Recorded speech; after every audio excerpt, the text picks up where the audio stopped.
Welcome. It's 10:30, so we're going to go ahead and get started with this session. Um, Thank you all for joining us. My name is Naomi Perlman. I use she, her pronouns, and I will be moderating this session. We also have Taylor Bostick, she, her, who is managing the Zoom and making sure the tech is running smoothly. You're all muted now, but if you have a question during the Q&A sessions, please feel free to unmute. You can also use the chat box if you have questions or need anything. If you're comfortable doing so, please add your pronouns to your Zoom name by clicking the three dots on your video square and selecting Rename. We will have one presentation during this session. They will present for about 25 minutes, and then there will be 10 minutes for Q&A afterward. I'm a bit of a GIS nerd, so I'm really excited about this presentation and to hear how the harm reduction team leveraged GIS for this process improvement. So I will now turn it over to Anli Tang to present From Paper to Platform, a Digital Transformation in Harm Reduction. Perfect. Thank you, Naomi. Hey, everyone. My name is Ann Lee. I am the population health epidemiologist here at Adams County Health Department. And today I'm really excited to walk you guys through the journey of digital transformation of the county's harm reduction program.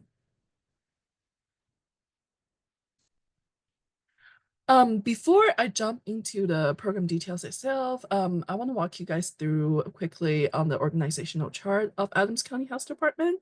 So there are 6 divisions underneath the Health Department: Operation and Business Excellence, Environmental Health, Strategic Health Initiatives, Nutrition and Family Health, and the 2 major characters for today's presentation is the public health nursing as well as the epidemiology and data science division, which is the division I'm from. Underneath the EDS division, we have 3 core programs, which are the communicable disease epidemiology, as known as the CDE team. Then where I'm from is the health data and GIS program.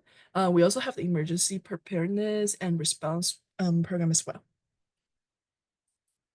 So here is an overall map for Adams County, Colorado. As you can see, most of the county municipalities, they're basically all located towards the west side of the county boundary. We have major cities include Thornton, Brighton, North Glen, and we have part of Aurora as well as part of the Westminster. And towards the east, which is this big chunk of area, we mostly considered it as part of suburban and mostly rural communities. It is known as the unincorporated Adams County. So as a result of the geographical layout, the majority of the population that we serve, they all reside within the west county, the west side of the county boundary. And also because of that, the west side, it has a much higher population density comparing to the east. Also keep in mind this part, the population diversity is vivid, and also it's a really well-mixed community. So finally, let's shift the gear back to the harm reduction program itself. So the Harm Reduction Project Connects, it's a program that the Public Health Nursing Division has been working on in collaboration with Colorado Department of Public Health and Environment. And before I jump into more details, I want all of you guys to think about the question, what does it mean to create a data system that centers people who are often excluded from the systems entirely? So keep in mind, the harm reduction program itself, it captures many aspects. It provides vital resources for communities that are often facing stigma, such as community facing substance use and homelessness. And it also provides like testing services, such as the HIV testing, as well as some other common sexual transmitted infections testings as well. It also connects the people, the community members, to mental and behavioral health services. And furthermore, It also hosts community outreach events to bring programs, resources, and also increase access to community members in need. So as you can see, there are many aspects that harm reduction program is hosting within. So as a result, it becomes the lifeline for communities facing substance use, homelessness, and stigma. And we've been talking about so many details about the harm reduction programs at this moment. You hear there are many aspects involved. Um, And due to this fact, the nursing division, they started realizing there are many challenges to their traditional workflow. How's that so? Well, their traditional workflow involves a lot of manual data entry and also paper-based data collection. And every single time they get the paper form back from one of their client, they need to enter it. They need to enter the data into their own Excel sheet on the ACHD side. And because they're in collaboration with CDPHE, and CDPHE use the REDCap system, they need to do a double data entry towards the CDPHE system. So, when there are more manual works, it means higher risk of errors. So therefore, nursing reaches out to us, the data team. They want a system that can be digitalized and also centralize harm reduction data, and therefore enhance the data accuracy and efficiency here. They also want a system that will allow them to do real-time data collection, and most importantly, the CDPHE updates. So they want a system that will be able to auto-upload data into the CDPHE's REDCap database monthly, and therefore improve client tracking, referrals, and also resource connections.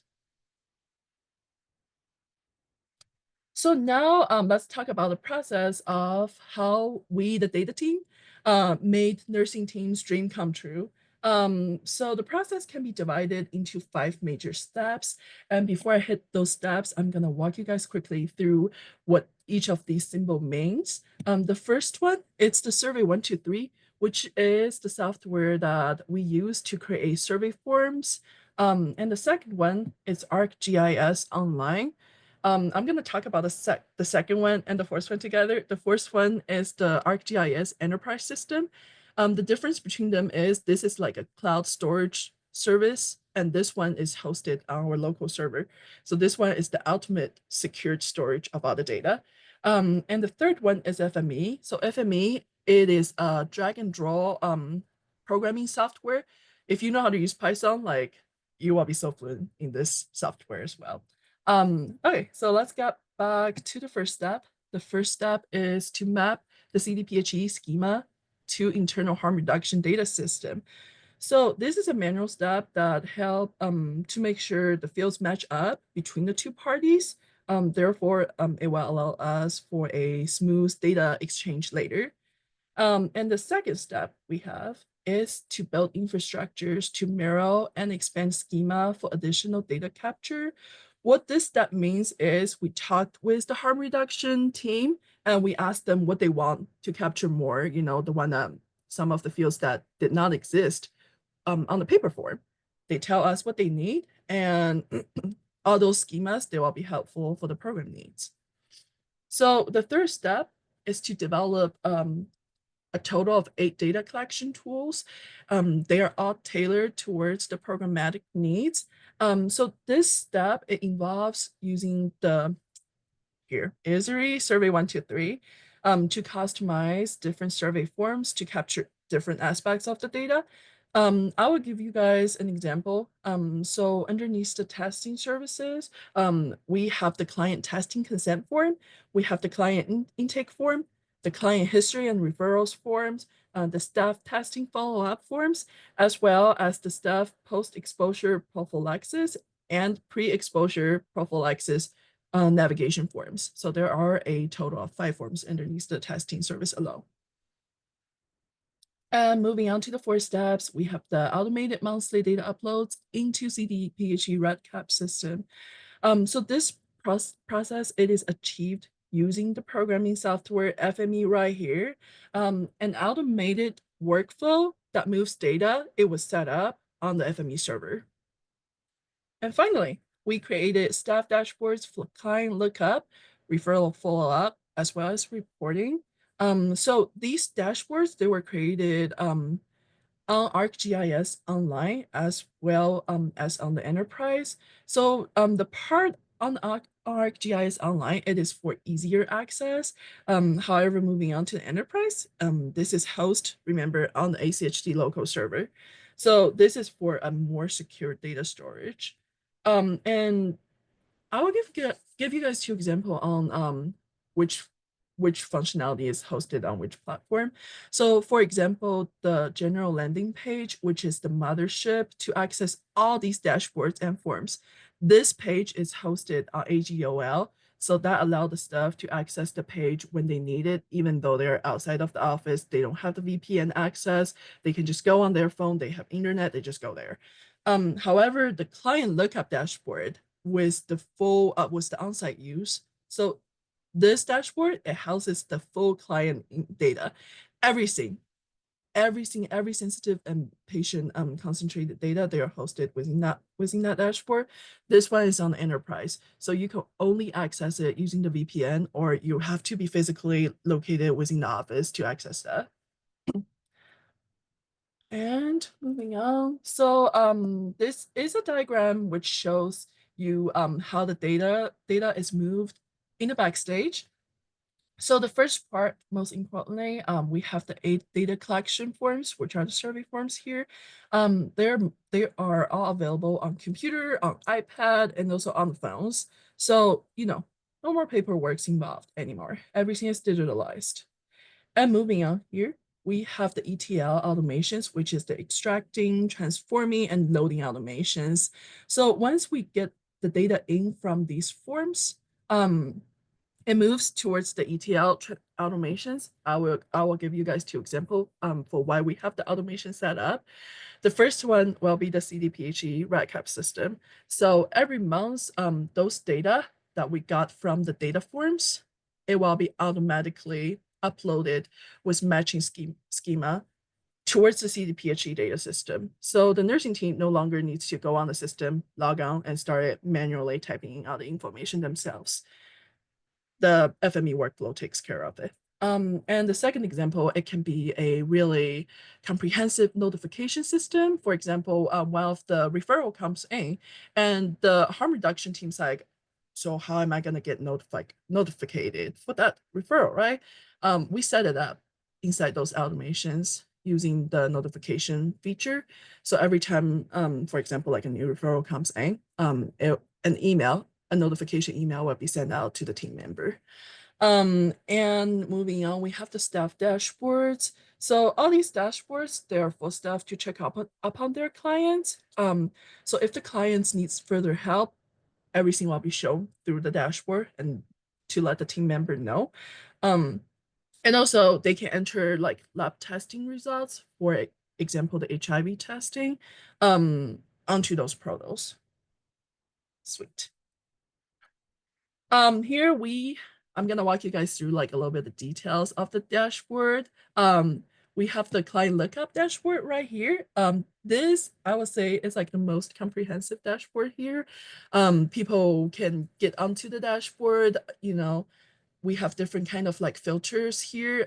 We have the status filter as well as the filter up here, the client list, and of course the total counts, the total forms completed, and we have the details all listed right here. This is the actual survey form, the filled in survey form, and then we have the extracted details here. So they don't need to scroll down the survey form one by one. So in case of this dashboard, I will give you guys an example on like how to use that. So let's say I'm the client of the harm reduction program, and I went through the testing services. So underneath my tab, you will be able to see testing follow-up form, testing consent form, as well as the intakes form. So the test consent, I will show like I agree to the testing and I agree to be notified. And let's say the staff got my test result back after 2 weeks. I did the testing. they will log onto this dashboard, look for my personal information, and contact me.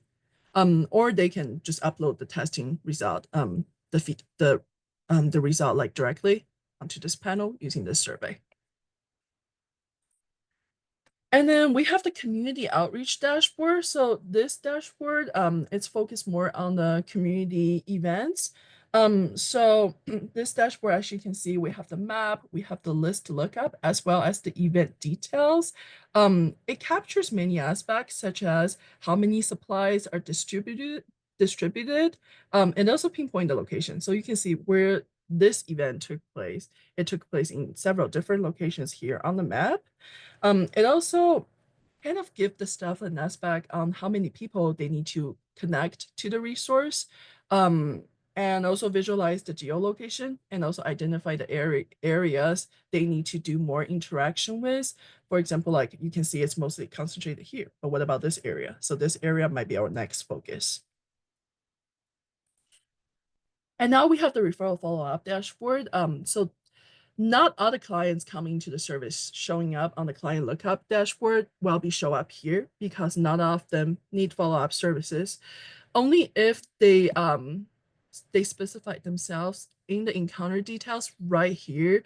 Even though we don't have like a screenshot to show you guys, but if you click this tab, it will show you what kind of referrals they need. Most of the clients have no referral needs, but if they say they need some referrals towards housing, towards mental health, it will be shown right here as yes instead of no. So all the 18 numbers you're seeing here, they indicated that they need some referrals on their initial encounter forms, and that's the reason they are here. So once they are here, the staff can follow up with them using the follow-up forms. And when they contact them, let's say they contact one of the person that needed a mental health referral, and the person told the staff member that now I actually need a housing referrals as well. They don't need to start everything from scratch. They can just hit the add new referrals tab, so that can connect them to the resource that is beyond what they initially thought about. And now here we have the manager review and report dashboard. So this dashboard is for managers only. The managers can see and edit details right here using this testing review form. So this panel with all the data show, if there is all the data showing, it will be like an Excel sheet. It was requested by the harm reduction managers, so they can do better KPI reporting. They can basically export this table out into like Excel, and they can do further KPI tracking and reporting using those data. Sweet. So those big talks. What do we get at the end, right? The harm reduction system itself, it was launched back on July the 1st last year. And as of April 1st this year, we have a total of 1625 unique clients. And the system itself captures around 2,000 client encounters. So I'm going to run back to the requirements, to the purpose that the nursing team had that data request for the data team. I don't know if you guys still remember that, but the first one is to digitalize and centralize harm reduction data. The second one is to enhance data accuracy and efficiency. The third purpose is to enable real-time data collection.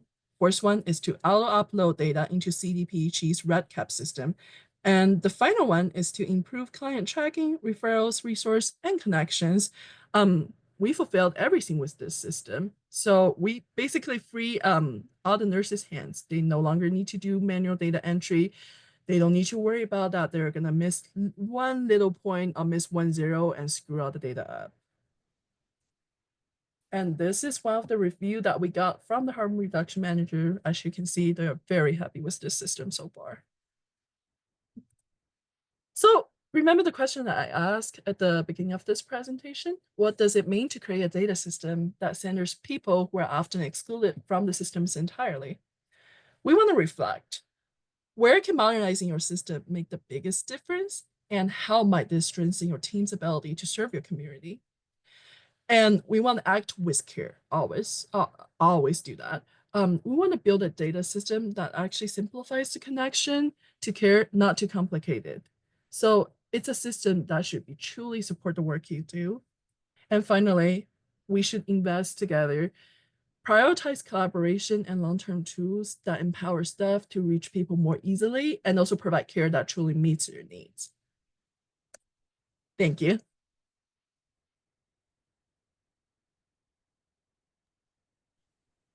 Thank you, Anli, for a great presentation. We'll now open it up for Q&A. So if anybody has a question, you can come off mute, or if you feel more comfortable, you can put your question in the chat and then I can ask it.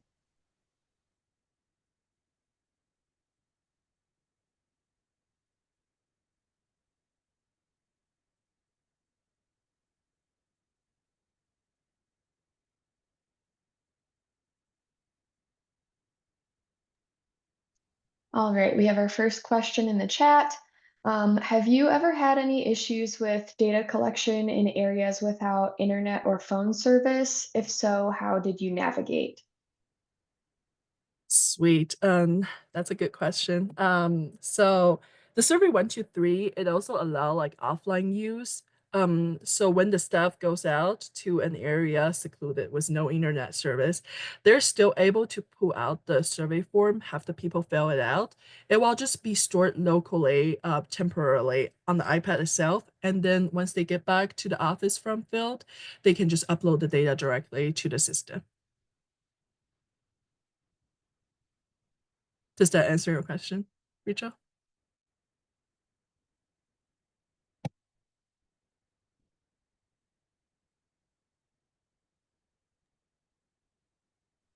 I had a question.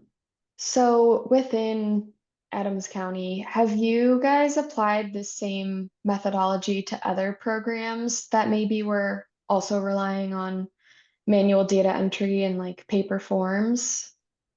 I am so glad you asked. So the program that I have been in charge of, it's the CRS, which is the Central Referral System. Um, it it was also like a similar program in the way that they used to rely heavily on paper form or just pure Excel form on referral tracking and also internal referrals. So I've been kind of modernizing the process while Gabriella and we both together have been modernizing that process. So it's like it is similar in the way that we both help them to increase work efficiency and also got rid of the really old school tracking system with the central referral.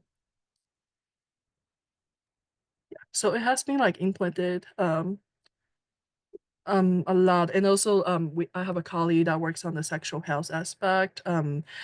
She's doing the same thing. So we are really revamping the traditional workflow at this moment within the county health department. I bet as other teams see what you guys did for the harm reduction team, probably everybody wants the same thing. Yeah. Yeah.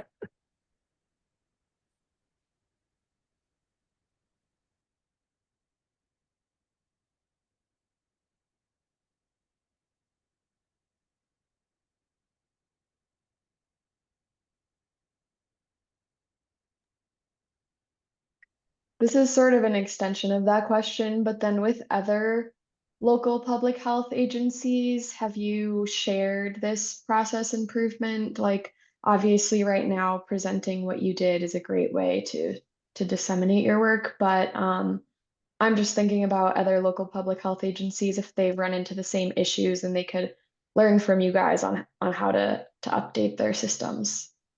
That is a very good aspect. We haven't been working in collaboration with like other local county health department that much.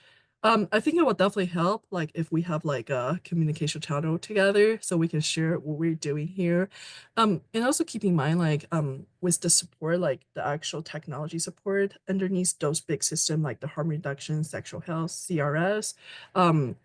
It has like a really high requirement with like the software you guys are being able to access.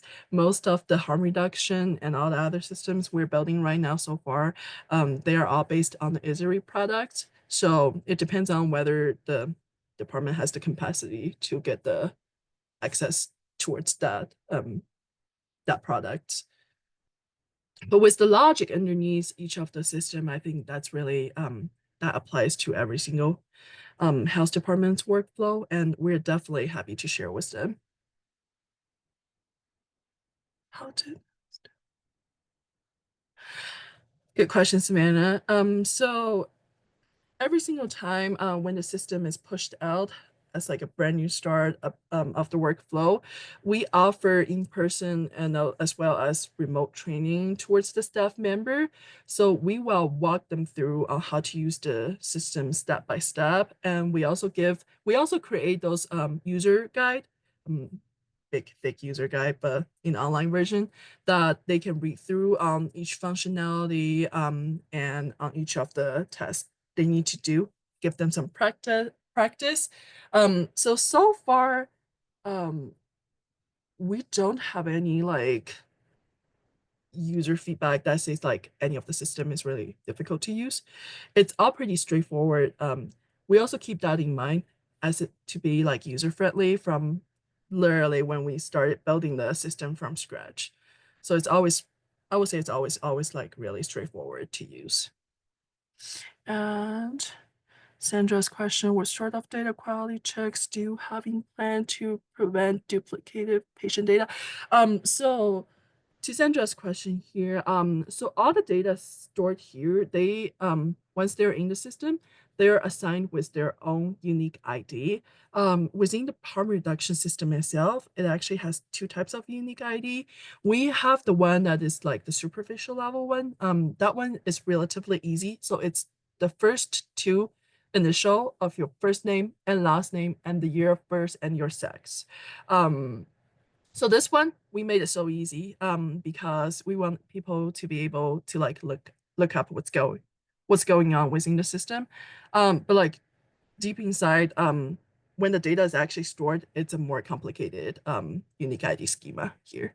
So far we do not have any data duplicative data so far. And it turns out that how the unique ID schema that we set up, it's working so far. So yeah. Have you automated it? And we have the question from Mary, automating your record retention protocol. Can you elaborate a little bit on the record retention protocols? I'm just a little bit confused with the wording.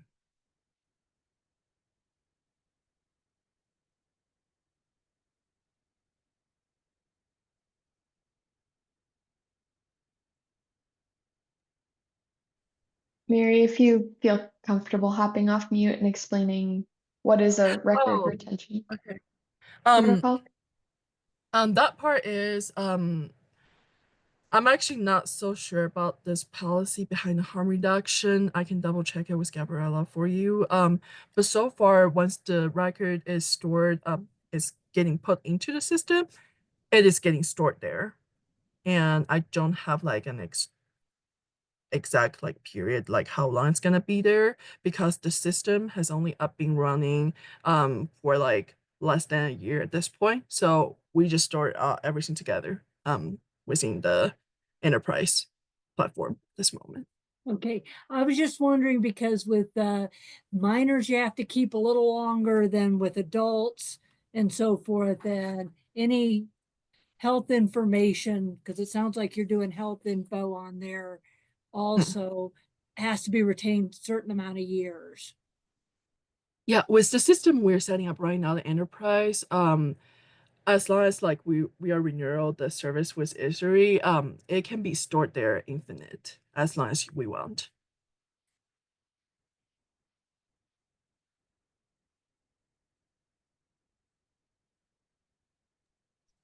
Does that Yeah. answer your question, Mary?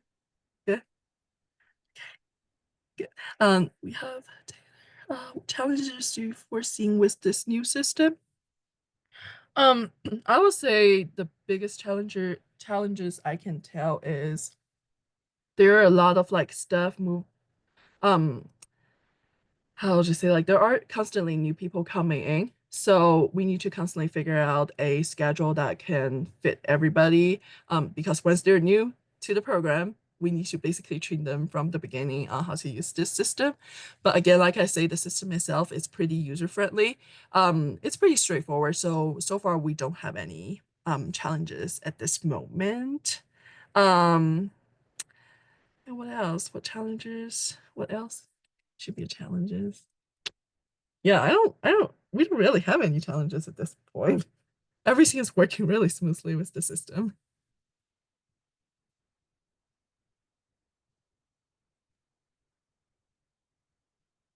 So it sounds like this has been really successful internally with improving the workflow for the nurses and everyone else involved.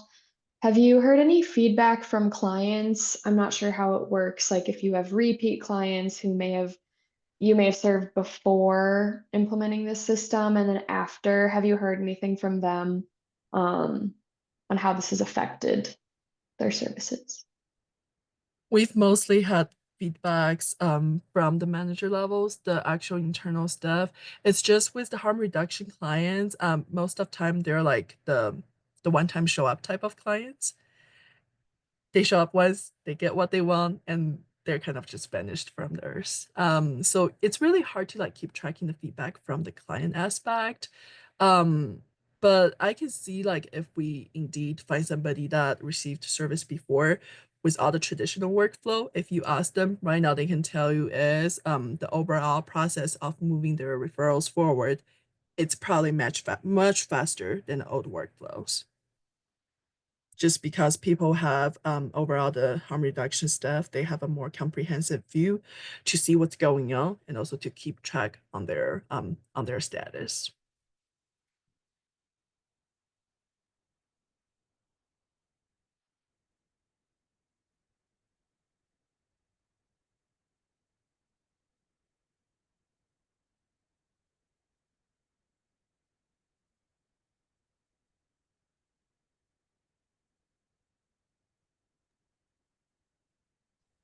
We do have time for a few more questions. I believe we end at 11:15. If anyone has anything else they want to ask.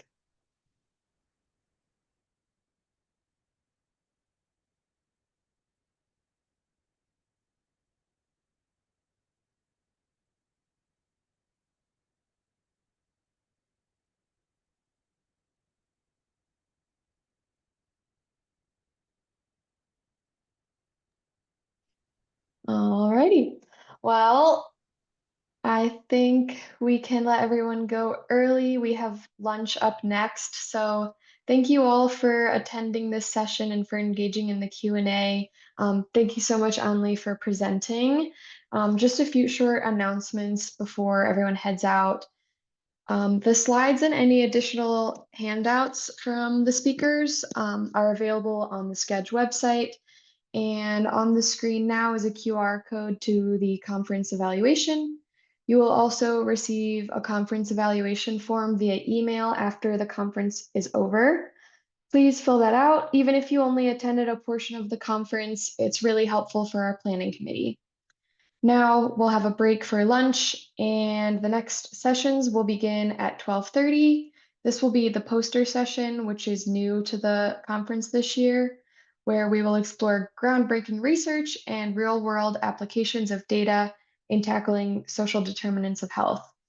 This poster session will be interactive and showcases innovative projects that use data to expose inequities and drive actionable change in public health. See the full schedule on the Sketch conference website to determine which poster or posters you want to check out. Thank you, everyone. Enjoy lunch.